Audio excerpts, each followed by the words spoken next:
Assalamualaikum warahmatullahi wabarakatuh. Perkenalkan, nama saya Laili Rohmatul Imamah dengan NIM 860462659 akan mempresentasikan sebuah penjelasan tentang peran ontologi, epistemologi, dan aksiologi untuk memenuhi tugas 1. Filsafat ilmu tutorial online. Terima kasih, saya langsung menjelaskan.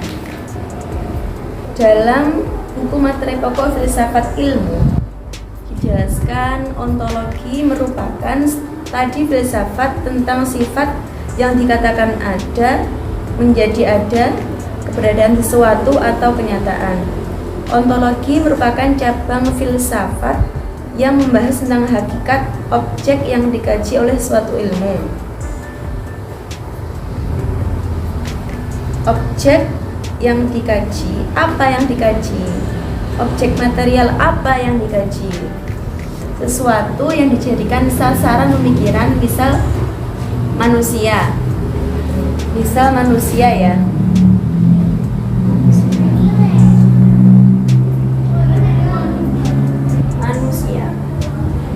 Ada pelafalan manusia dan ada bentuk tulisan manusia.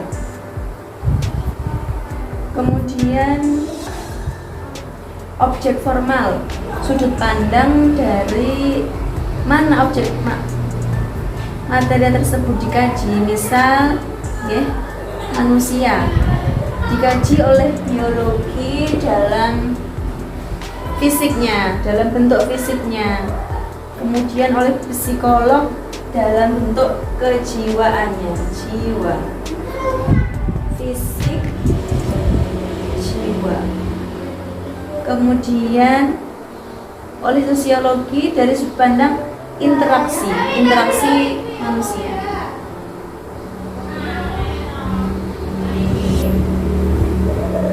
Jadi bisa disimpulkan ontologi itu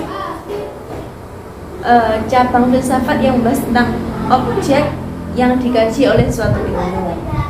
Contoh ontologi ilmu matematika, mengkaji hakikat bilangan dan ruang. Apakah bilangan itu nyata atau sebuah ilusi semata? Ontologi biologi dan ontologi biologi menjadi membahas tentang hakikat makhluk hidup. Lanjut epistemologi ilmu. Langsung membahas tentang epistemologi ilmu. Dalam buku materi pokok, epistemologi ilmu dijelaskan adalah ilmu yang khusus mempelajari tentang ilmu pengetahuan atau ilmu itu sendiri, khususnya yang berkaitan dengan metode, sumber, metode, proses, validitas atau pengetahuan. Tadi ontologi membahas tentang objek suatu ilmu, kemudian ini kita membahas tentang epistemologi tentang sumber, metode, proses, validitas, pengetahuan.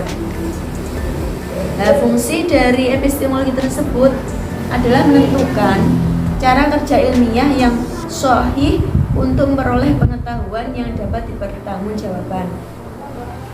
Dalam epistemologi terdapat beberapa aspek-aspek penting.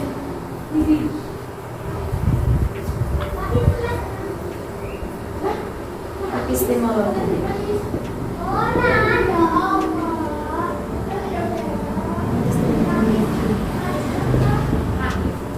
Nomor 1, sumber pengetahuan. Sumber pengetahuan. Dari mana tersebut ilmu itu didapat? Apakah ilmu itu dari pengalaman atau sebuah wahyu, intuisi? Kemudian metode ilmiah.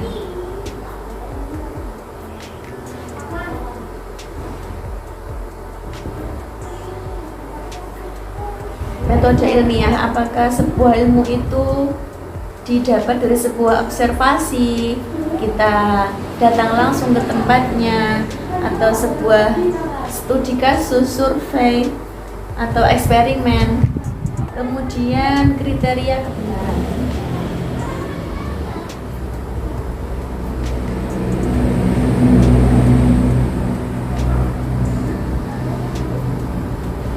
Kriteria kebenaran.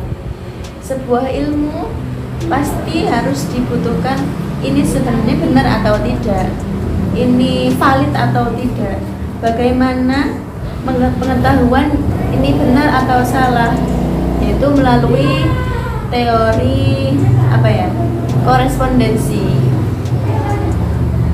Kita mencari kebenaran valid ilmu tersebut. Ilmu itu dapat dipercaya atau tidak.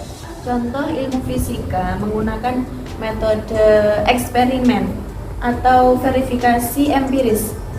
Kemudian ilmu sejarah menggunakan metode interpretasi atau kritik sumber. Begitu epistemologi. Kemudian kita membahas tentang aksiologi. Aksiologi dalam buku materi pokok dijelaskan merupakan cabang filsafat yang membahas tentang nilai kegunaan, etika, dan tujuan ilmu pengetahuan. Untuk apa ilmu itu digunakan? Bermanfaat atau tidak? Atau malah mendatangkan bahaya? Ruang lingkup dari aksiologi, ada 3 ruang lingkup dari aksiologi.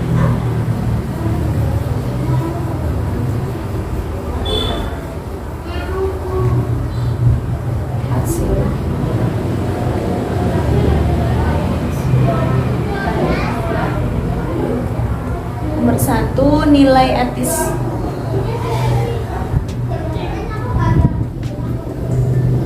Nomor 2, nilai estetika. Kemudian nilai kegunaan.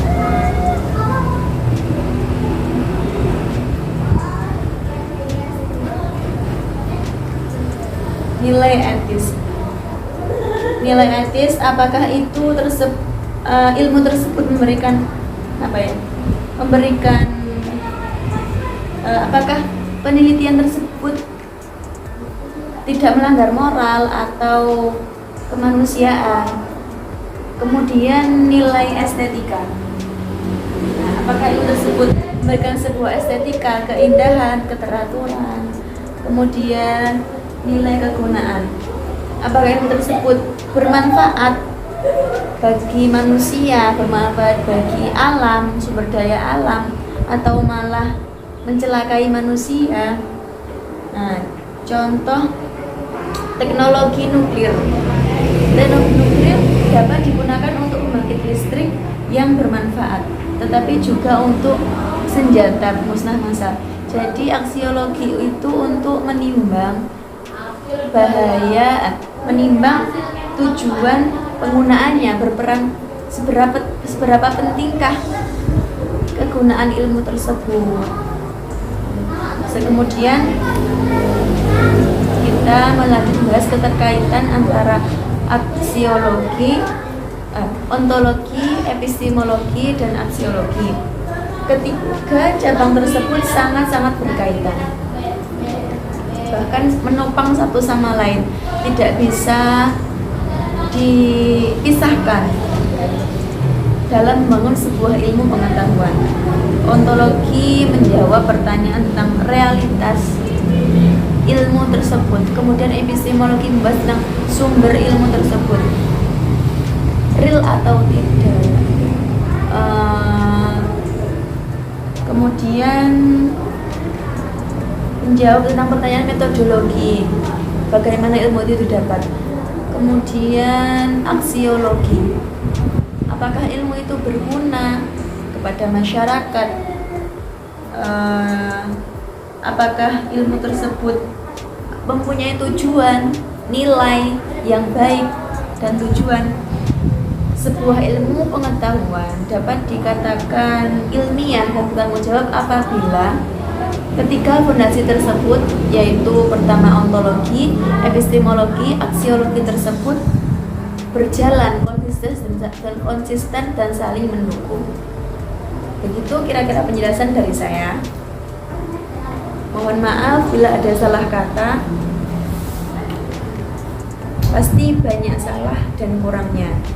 Wassalamualaikum warahmatullahi wabarakatuh.